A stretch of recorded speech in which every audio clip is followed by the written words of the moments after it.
plans for excellent outcomes of health problems ranging from the most common to the most complex, even in cases considered untreatable by others. Cleveland Clinic, Florida. Every life deserves world-class care. It's the After the Show podcast, precious. We don't care, we're about to swear on the air. It's the After the Show, so tune in if you dare. KVJ, get your skate every single day. It's uncensored. We can say what we want to say. Yeah, here we go. It is another day. KVJ After the Show podcast. Can't believe that today is already Thursday. Yeah, baby. It's awesome. Got one more day and then a weekend starting tomorrow. Woohoo! Yeah. Crawfish party! That's right. Yeah, we're going to be out at the Crawfish Festival on Saturday. We'll be pumping that up. That is at downtown Abacoa. Can't wait to get out there. They're doing some really good things out there. I've really kind of been impressed with some of the activities that have been going on at downtown Abacoa. Festivals are back. It's time to go back out and have some fun. Have some drinks with people again. Dance around to great music. Yeah, usually the chat room will let us know if they're coming out. Is anyone coming out to Crawfish to hang out and get weird with us? Yeah, come on out, y'all. Love to have you. It'd be nice. I thought what was kind of interesting yesterday, I was reading an article, and retail experts are saying that about 1/4 of shopping malls open today are going to be closed in the next 5 years. Damn. So 25%, 1 in 4. And I was thinking, if you started going around which ones make it, which ones don't, if 1 out of every 4, so 3 out of 4 do survive. But I was reading about how they're right now working on improvements again for downtown at the Gardens. They built it in 2006, and it's had its weird surges. I was just there last night. It's majorly under construction. Yes, and they're saying that they're hopefully coming out of it and fast. They are working on new storefronts, awnings, doors, lighting, lakeside swings, seating, tropical landscaping. They got a new 4-story parking garage that's going up. They're updating the carousel that's been there.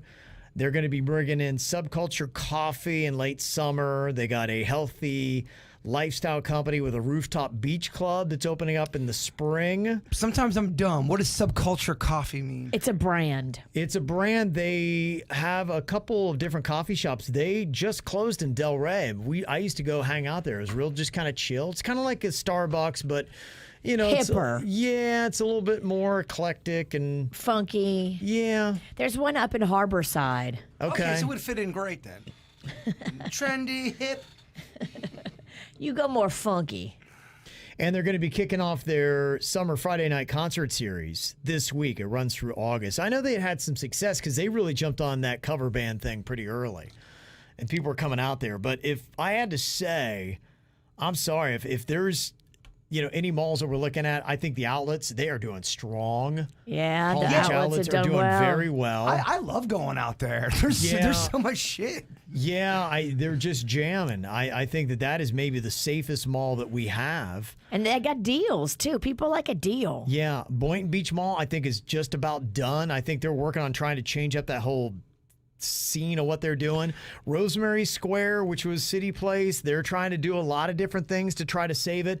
I think downtown at the Gardens is done. I know they're trying to relaunch now for since 2006 they've relaunched this may be the 3rd time. Yeah, they've gone through a lot of different owners. But it sucks because it's very cozy there. There's some fun. It's a great location. I love the way it looks. I think it's too expensive for people to keep a business there. It's tucked out of the way. The time that I remember that they were really jamming was when Yard House was going. They had raw sushi, and then they had was it Tijuana? Something Flats or Cabo Flats. Cabo Flats. Yeah.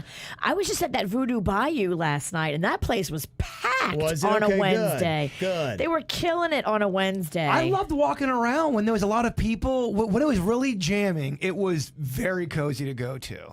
I would say Boynton Beach Mall is the one that, if you had to put money on it, I would say that is the one I would pick first to go out. Did they have a shooting there? I think so. And I think, if I'm bringing it up, and I think I remember that. That was like 15 years ago. It's still, there's a stigma sometimes. Well, even Town Center in Boca had that. They'd had their own little issue. But that mall still feels strong to me. Like it's doing pretty well. Aventura, they just had a shooting. And I haven't been there since the shooting that they had a couple weeks ago. But, that mall is still strong and doing well. Aventura is real strong. Yeah. That's a rich mall. It is. And they're layered with cool stuff. Yeah. Is that the one that's got 3 stories? It's massive. It's really massive. There's a whole a champagne and caviar store. There's a whole cheese store. The Nordstrom there is off the chain. Fuck, a cheese store? Yeah. Oh, baby. So much cheese. So I don't know which ones. If that stat is true, 1 out of 4 in the next 5 years is going out of business. Who's going to be? I think Rosemary Square is going to do well. I think they'll rebound because they're really putting a lot of effort into it, and I think they got the right strategy. It looks beautiful. Well, they are putting up that big high-rise. They just signed one of these big firms out of New York City. That's an investment firm is coming in. They're going to be moving there. Related group, which is Stephen Ross, who owns the Dolphins. It's doing everything. They own that building across from Publix now, and he's really starting to invest, so I think that area is going to do well. Stephen Ross stuff seems to be pretty smart. Were you guys in town when the old school Palm Beach Mall was around? Yes. Yeah, it was. Yeah, I remember the nickname was the Ghetto Mall. Well, called that it. was the mall we grew up. That was the fancy mall as a kid before the Gardens Mall got here. I always talk about that Burdines buffet. Yeah. They had a Burdines there, and they had this big buffet that the Penningtons loved. But I don't know, maybe we were so low budget.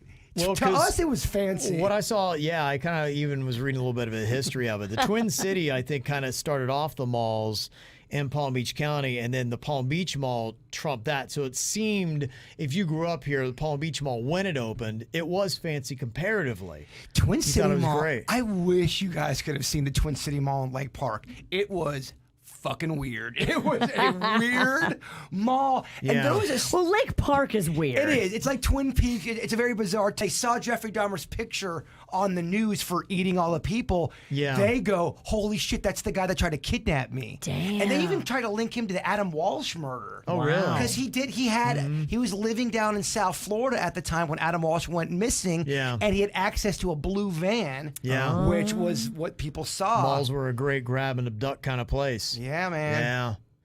Yeah. Some good thoughts, too. Somebody'd say the Galleria on Sunrise, it's half empty most of the time, and they're right.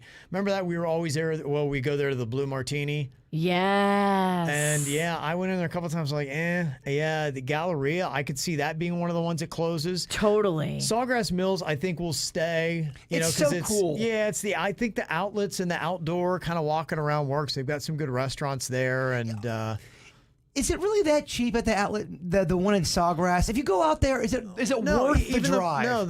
Both Sawgrass and Palm Beach outlets, neither one. It's really about the same. I think they were created to kind of have that stigma, and maybe some of the discount stuff goes there, but it's not a crazy discount. We went to the Lululemon there just a month or so ago, and it was the same prices of any of the other Lululemons you find for the most part. I think what they've done now is all these designers that sell into these department stores have created a second brand. So it's not the same stuff like how they tried to sell it to you back in the day. They're like, oh, well, the Coach outlet is the same stuff as the Coach fanciest designer stuff, but it's the stuff that doesn't sell goes to the outlet. And maybe it was like that in the beginning, but now it's definitely not. Yeah, 'cause the stuff they have in the outlet is designed to be, it has Coach on it, but it ain't as nice as the Coach stuff that you go and you get in the department store. Well, back in the day, my dad took me and my little sister Becky up to Cocoa Beach because I was into, for whatever reason, Billabong and Quicksilver. It was all surfing shit. Well, you were such a surfer. Surfing and skating, and couldn't do either one of them. But we went up there, and I feel like we did save money, but that was back in the day. We're talking early 90s. I think it started as an authentic concept. But just like anything, they eventually figure out how to manipulate and make more money off the consumer by giving you an inferior product. I want Old Navy prices. I know Old Navy's not everyone's cut, but you go into Old Navy with $50 and you leave with 7 years of clothes. I'm not kidding, man. Okay. It's crazy. Yeah. Yeah, they're shitty. 7 years of clothes? What does that even mean? It means you for $50 you get so many shirts and so many pieces of shorts that you could live 7 years off of that. It's this fucking thing off. I don't know what that means. I don't either. In my head, it makes sense. I think that vodka shot's kicking in. Yeah. Jem was saying that the Blue Martini and Trolux at however you say that, Trolux, closed at the Galleria. So The Blue Martini closed. yeah, I don't know what's going on with Blue Martini. I think they still have one in Orlando, but the one in West Palm Beach closed too. So I'm not sure what they're doing. I thought they had one in Vegas maybe too, but I'm not sure. They've been around a while. They have. And, nightclubs have, most nightclubs have a shelf life. That's just the fact. So there's no more in South Florida? In Orlando, I think there is. I think they, maybe they have one in the Mary Brickell Village in Miami. So Somehow we'll be doing a remote at one, though. I had to do a remote there when we worked at the Miami station. Yeah. I did a remote there, did a snack pack show, and then got kicked out of my own show. At the Miami one? Or? No, the one in West Palm. I threw my shoe out to the audience, just having fun. I literally got off of the stage, and the most neck-meaty bouncer comes up and goes, "Got to put your shoes on, bro." I go, "Yeah, I'm trying to find it. I just threw it up. I threw it out in the... If you don't have a shoe, you got to fucking leave." I was like, "Really? I am trying to find my..." I just came off And stage. that son of a bitch kicked me out in front of KVJ Nation. It wasn't quiet. It's an awesome story. It was quite a public mess. Yeah. That's the story you should have told today when you got kicked out of a club. I've been kicked out a lot. I forget them all. Yeah, so I guess in 5 years we'll see which ones are standing. I think you can almost kind of see it. There are some that are just gasping for their last breaths. So, yeah, I'd put down the Galleria. I think that one is on the way out, too, for Broward. Yeah. Let me see. Got a couple of different emails going on here today. One we're talking about if statues came to life. This would be one that would be tough. It's a Bigfoot statue that is in Eureka Springs, Arkansas. Yeah, they have a lot of those statues for sale. They'll ship it right to your house, but they're usually that one right there is going to cost you about $5,000. What? There's one for $2,500 I want so bad. It would look so amazing. Fuck, $2,500 for... $2,500's a lot. That's a lot for a Bigfoot statue. Scott in Arkansas sent that in. Thank you, Scott. That's great. That would be kind of crazy. Also, talking about sexting seniors, you have a 71-year-old aunt that accidentally sent a sext message to her 30-year-old nephew. Okay. Which is awesome, because I don't really like this aunt. Yeah. I like her now. I do. I will say it's made her cooler. And Elise had said in her email that I completed the majority of my clinical hours for school in a nursing home. And about 90% of my patients were 70 plus. It is a lot more common than you would think for elderly people to become hypersexual, and STD rates are surprisingly high among that population. But let me ask you, if you're 88 years old, do you really give a fuck if you catch a little bit of the herp? You're 80, you know what I mean? Lights out. But the only thing is, you would have so many other things that hurt. Do you want one other thing that is Do you really want your dick on fire? I don't know the answer. Everything else you're dealing with, I'll be like, now not your this dick's too. on fire? Yeah. I agree. I'm just asking the question. I don't think anybody wants to have their dick on fire. I don't think anyone wants it. I'm just saying 85 compared to 25. It's still going to be awful. Okay. I think at any age. Okay, if it burns when you pee and you're like, my dick. But if it's the gons, you're like, take a pill. It's gons. Gonorrhea is what I meant. Not gonzo. No. Everybody wants gonzo dick. Elise went on to say that almost all the residents here had cell phones, and I ended up befriending an elderly woman who was, for the lack of a better term, the town lay. Okay. She loved to brag about her conquest, would routinely show and read me her raunchy conversations via text with other residents, and I even walked in on her on more than one occasion in the act with other residents. Wow. Yeah, I knocked first, so I didn't expect it, and yes, it was very awkward and uncomfortable. Long story short, I think it happens more than any of us would ever want to imagine. She just liked to get her fuck on. I do want to revisit something Virginia said. I don't know if everyone does want gonzo dick because it goes No. in or it goes straight out. Then it kind of curves. I don't think you want like a question mark for a penis. But it's long AF. Dog, get out of the whole size thing. Yeah. It ain't about size. It's about heart. Everybody knows that. Cosmo's writing about it now. Yeah, it doesn't feel like it'd be the way you want to go. It's only gonzo when it's flaccid. No. As soon as you catch a bone, it is straight. It is narrow. It's not like a party horn. I mean, the Exactly. thing doesn't like curl up and then extend. If Suits could be so kind to go to KVJ TV, you're thinking that a gonzo dick like this is going to go straight out like that. And it's not. This is what's going to happen. It's going to go straight and it's going to go like that. And go in his butt? So it's almost kind of like you are doing divots in the cooter. No, that's not how gonzo dick works. You don't know anything about gonzo's dick. He's the expert. You're the expert on gonzo's dick. He's put in the time. More than your vanilla ass. Stephanie sent an email about World Record Wednesday and the One Bite Challenge. Just want to say I love both. Even when Jaybird fails, it's entertaining. I enjoy the festivities of teasing the challenge that's coming up, the bets. Whether or not it's going to hit KVJ respectable and listening to the actual challenge itself. Said the only thing is maybe practice the record a little bit before. Damn. Either way, I love Bird and his antics. This bitch don't practice. But I love this person's email. See, this person gets me. Except for this part. Just please stop talking about drinking so much on the air. Well, now you fucked the whole thing up. By the way, he's been drinking. I just did a shot of vodka. I get it. Some people don't like when we talk about alcohol. I 110% agree. If you're someone that struggles with alcohol, I'm sure you don't like it when we hoop and holler about alcohol. I get it. It's a sensitivity spot for you. Mm-hmm. Understood. Okay. Can I get another drink?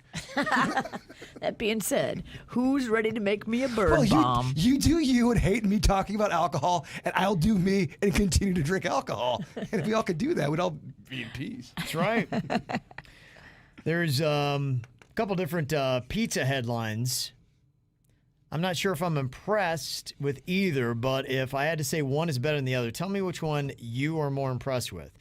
Pizza Hut is bringing back their thin crust pizza called The Edge that debuted in 1997. Yeah, we had the audio yesterday. I don't think we have it now, but there was the 90s commercial they released. Yeah. It sounds so 90s. The concept is where all the toppings go to the edge of the pizza. So I guess that was groundbreaking in 1997 because in 1996, our pizza toppings didn't go to the edge of the pizza. I thought everybody was doing that. So that's one pizza headline. The other one says a new pizza at Little Caesars has cheese and pepperoni baked into the crust. It's now available nationwide, which at that point, isn't that kind of just like a double-decker? Like you'd have toppings on the top and then toppings in the middle? Yeah. I'm a lot more impressed with that. A double-decker basically pizza is a lot more impressive than, oh, wow, thanks, you're going to give me toppings out to the edge of the pizza. You should be doing that anyway, right? Am I wrong? I do agree with that. Do you remember when they had a pizzone? Does that sound familiar to anybody? The Pizza Hut pizzone? I do. It was a calzone stuff with kind of like pizza. It's a good trick. You piss on somebody's pizza. I piss on it. I piss on it. I pissed on it. This thing on. She kept trying to find it. Oh, man. When silence is She kept trying to find it, yeah. Oh, man. That's fucking terrible. I love it. I love it that we both just hung you out in silence. Piss on. We gotta do that more. Yeah, Kevin. okay. Piss on. That was fun, wasn't it? It was fun. Jaybird, you had the mic. Pizzones? You were, yeah. I don't know what a pizzone is. Yeah, the pizzone is it was kind of like a pizza sandwich almost. To your point, Fat Kevin, a lot of hype. A lot of those have a lot of hype behind it, and it's not that good. They did that with the cheese crust. Remember that was a big thing? You put the cheese in the crust. Yeah. And you rip off the cheese and dip it in the sauce. And on paper, it sounds amazing. The cheese is always too chemically. It was too thick, kind of dry. The pizzone was Pizza Hut's version of a calzone. And it was kind of shaped like a sandwich. Re-released back in 2008. I remember us talking about that at Wild 95.5, the re-release of the pizzone. Well, it seems like everybody's tried to always come up with the revolutionary idea for pizza. Like, okay, what else can you do with pizza? How do you make it better? Like, what's going to really take off? Well, I think doing the cheese in the crust is a great idea, but it's almost like they use shitty-ass cheese. It tastes cheap and chemical to me. Better ingredients make better pizza. Total. If you made a homemade Somebody should pizza. take that slogan. Is that a slogan? Yes. What is that from? Papa John's. But what's it? Better ingredients, better pizza. I just... Man, I feel embarrassed. I don't know that slogan. Wow. Gosh. Do we have to do a pizza slogan quiz with you? Damn. Can you give me a day to study? And Oh my I promise gosh. I'll give you 100% tomorrow. Yes. 'Cause No, you should not study, and me and you go head to head. He'll and forget see. about it, Virginia. You can go in there and tell him you give him all the time you want to study. He won't. He'll come in here and might be like, oh, shit, I forgot about this. So fucked up, bro. It's so fucked up and true. And then we're going to proceed to shock the shit out of him. I mean, I kind of know how the show's going to go every day. It pretty much writes itself. Yeah, but predictability is comforting. It is. Yeah, it is. Comforting for me. I'm like, I know exactly how this is going to go. Really it. Also, kind of an update on walnuts. Megan said you can 100% get unshelled walnuts at Fresh Market. I've seen them there with my own eyes. Really? Yeah. Correct an error that we had here. Some other emails we got here. This one from Becky about teeth. Said, I've been through it all. I was born without 9 adult teeth. That's crazy. I've been going through dental orthodontic stuff for over 15 years. Again, nitrous oxide, root canal. Okay, I guess do it now. It's only going to get worse. I'm telling you because I care. Talking about, I got an appointment today. I'm going to go in at just after noon. Good for see you. my dentist and just kind of, today's just an exploratory to be like, okay, what's causing me the tooth pain? I'm okay if I have ibuprofen. People are saying that, or some other things, alternatives to aspirin. So thank you for all the little pieces of advice that you gave me yesterday. You just got to get in there and let them fix whatever's causing that pain, because the pain will start to get worse and worse. Does it feel like it's kind of on fire a little bit? Kind of like it's just kind of like a, I don't know, it's kind of like a numbing, throbbing kind of thing, but it's almost kind of like I can't really, it's lower jaw. Sometimes I'm like, is it that tooth? Is it that tooth? Where the hell's this thing coming from? Dang, I wanted to be on fire so we could do the tooth. The tooth is on fire. Okay. We don't need no water. Let the motherfucker burn. Yeah. But it's not burning, so it doesn't. It's going to burn. It's going to burn. If we don't deal with it, it's going to burn. On deck, burning tooth. Okay. Next week, burning dick. Wow. You want the burning tooth. She said that she would put dental nerve pain above fractured ribs. Wow. But just below natural childbirth with back labor. Okay. Thank you, Becky. She's been through a lot, that girl. Yeah. Born with 9 less teeth than the rest of us? That's crazy. That's not right. That's crazy. I want to brag, but I was born with 1 extra adult foot bone, just like my mom. Maybe that's why your ankle is such a boss bitch. Boss bit? Is that a compliment? Yeah. Okay. Your ankle's schooling Steve Weagle. I don't think it is actually schooling Steve Weagle. I'll have to wait and see on that.